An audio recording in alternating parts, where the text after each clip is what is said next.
Maintenant que je ne suis plus ministre de l'Agriculture, paysannes, paysans, je vous dis merde!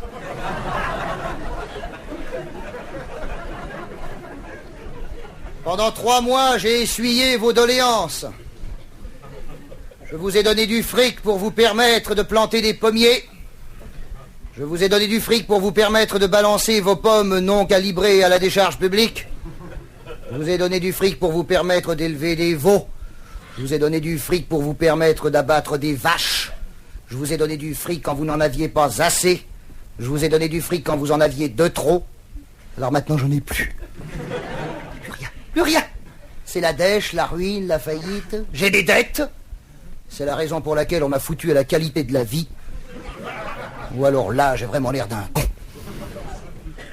Paysannes, paysans, vous m'avez fait chier. Le mot n'est pas trop faible.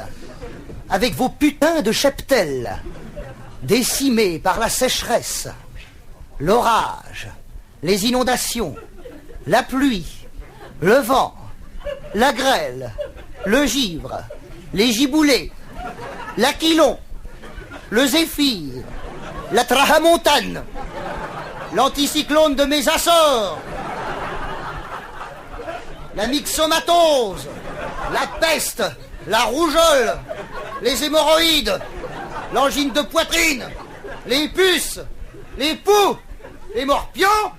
Alors maintenant, vos bestiaux, ils ont qu'à crever. Parce que moi, j'en ai plein le cul. Plein le cul, là.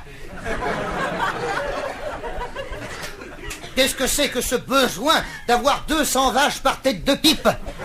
Alors qu'avec une seule vache, vous auriez assez de lait, assez de fromage, assez de beurre pour faire vos tartines de confiture. Et qu'est-ce que c'est que cette manie d'élever 500 poules pour récolter 6000 œufs par jour, alors qu'avec 3 œufs, on peut faire une omelette pour 6 personnes? Mais vous êtes fous de la tête, les mecs. Est-ce que j'ai 2000 teckels dans mon appartement?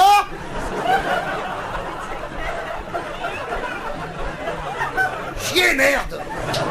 Ah oui, oh, on a voulu jouer les exploitants agricoles, les gentlemans farmers, les gens gabins, avec des moissonneuses, batteuses, scieuses, tronçonneuses, chieuses, dégueuleuses, dégueuleuses. On empruntait au crédit agricole pour se faire enculer par le même crédit agricole. Mais vas-y que je te retourne la terre pour planter 3 cateaux de blé au centimètre carré.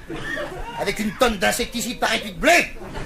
C'est plus des tartines qu'on bouffe au petit déjeuner. C'est de l'aspirine effervescente. Arrêtez pas de vous plaindre. Toute l'année en train de vous plaindre. On se lève à 4h du matin. On se couche à minuit.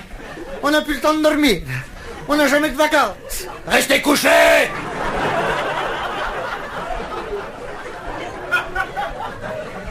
Où est le geste du semeur Auguste? Élargissant son bras jusqu'aux étoiles, au moment crépusculaire, assis sous un portail, bordel à queue. Et moi, si j'étais à votre place, j'aurais une bique, 2 poules, un coquenin et Pénardos. Tout ça dans mon petit enclos à moi. Et si la coopérative agricole veut m'acheter quelque chose, qu'inquiète! Oui, je sais, vous allez me dire, oh oui, mais alors, dans ce cas-là, les citadins, ils vont crever de faim? Et alors, que ça veut vous foutre? Vous répondrez premièrement que les citadins mangeront un peu moins parce qu'on bouffe trop, hein. Regardez, moi, j'ai des shorts de slip tous les jours. Et s'ils ont l'impression de crever de faim, ils ont qu'à faire comme moi, une bique, 2 poules, un coquenin avec un petit escabeau, et Pénardos. Oui, je sais, vous allez me dire, oui, mais alors, avec un raisonnement comme ça, ben, il n'y aura plus de ville. Et alors, ça vous manque la ville, vous y allez jamais. Quand par hasard, vous venez une fois par an pour venir nous faire chier dans les embouteillages pendant le salon de l'auto, alors vous êtes unanime à dire la même chose. Ah, ben t'as vu en ville, hein, ils vivent tous comme des cons, hein. Ah, ben nom de Dieu, hein. Oh, ben alors, ils sont toujours pressés, hein. Et puis la ville, ça pue, hein. Ah, ben qu'est-ce que ça pue, hein. Ah, ben ça pue, hein. Ah, ben ça pue, hein. Oui, on sait que ça pue, merde. Même de temps vous venez, ça pue 2 fois plus. On sait que ça pue, tout pue maintenant. La ville pue les gaz d'échappement, la campagne pue, l'insecticide, tout pue, voilà. Comme disait Mao Tse-tung, tout pue, voilà.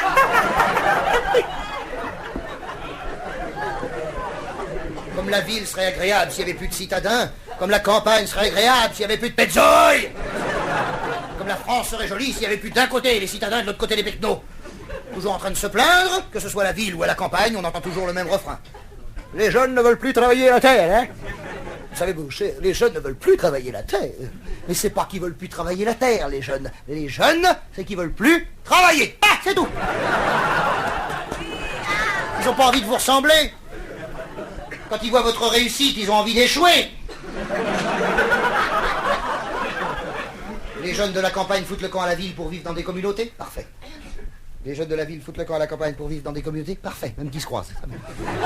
Parce qu'on sait très bien que dans une communauté, il y en a un qui travaille pour nourrir les 10 autres. À tour de rôle, chacun son tour, un jour sur 10.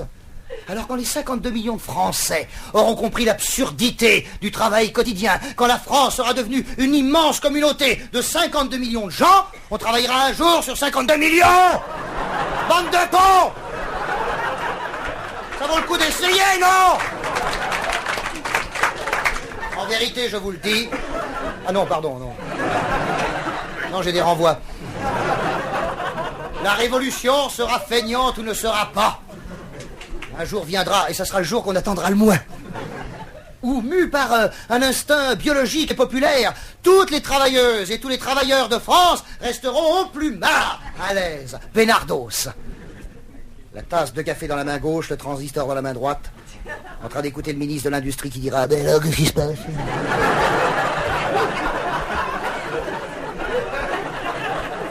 Il y a un mouvement. Et le plan barre, là. Et montant de tous les plumards de l'Hexagone, une seule voix lui répondra, le seul cri qui soit vraiment révolutionnaire. Alors les croissants, ça vient, c'est la lune.